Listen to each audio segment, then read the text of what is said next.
Okay, welcome everyone. Today we've got two of the Advanced Dungeons and Dragons action figures from the early 80s. I think it was 1983 from what I read online.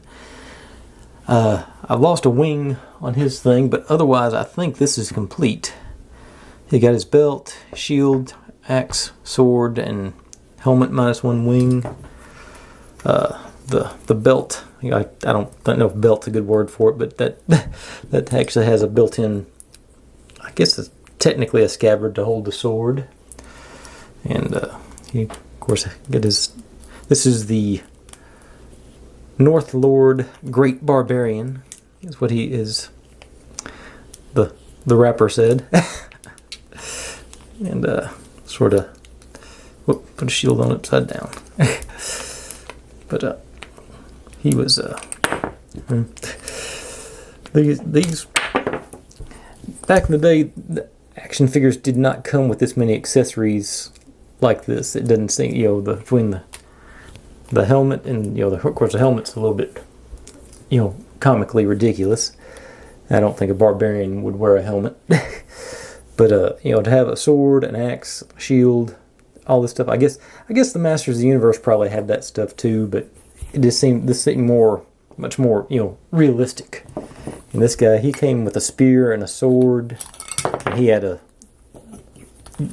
I don't know, a skirt type belt thing went around. I lost his other weapons. I was surprised I still had it. Put his shield on upside down too. The shield, they're not, obviously the helmets don't stay on very good. They're not superposable. They got, I think that might be an O-ring. No, I don't think there is an O-ring in there. I think that's just a hinge. They're, they got,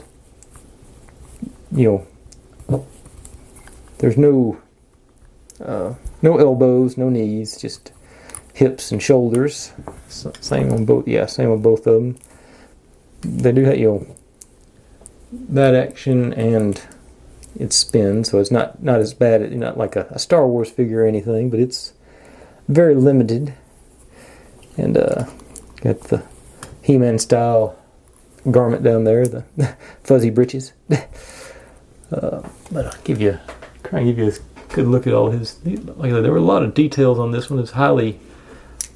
I remember I wanted this thing for a long time just because I thought it looked cool.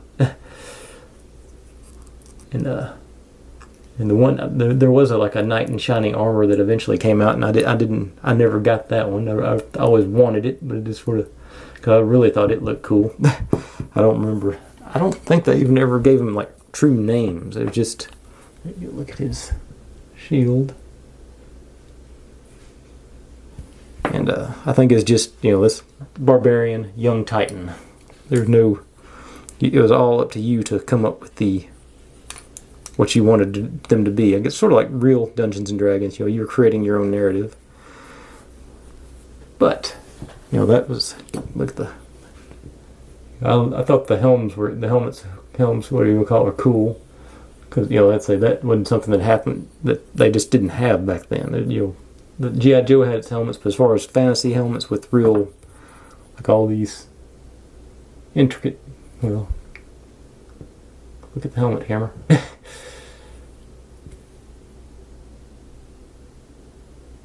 There it goes. All these fine details on it, just unheard of back then.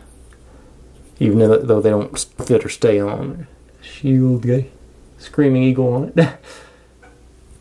And then I'll show you even the sword had, it had knurling on the handle and runes in here too. I don't know if I'm going to be able to show them on.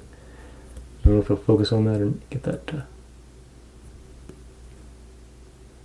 But like I say, runes on the sword and pommel and everything. I don't know if the axe. An axe, had details. Has details up there too. Like I say, nothing. I think the sword obviously a little more detailed. But, even there's. But it's like I say, for that day and age, these were really highly detailed action figures, and yeah, I wanted them for a long time. It was one of those things I had to really make the decision to save up for and get. I'm pretty sure these were Toys R Us buys. I'm not positive, but it seems like that's where I got them. But anyway, that's the Advanced Dungeons & Dragons action figures.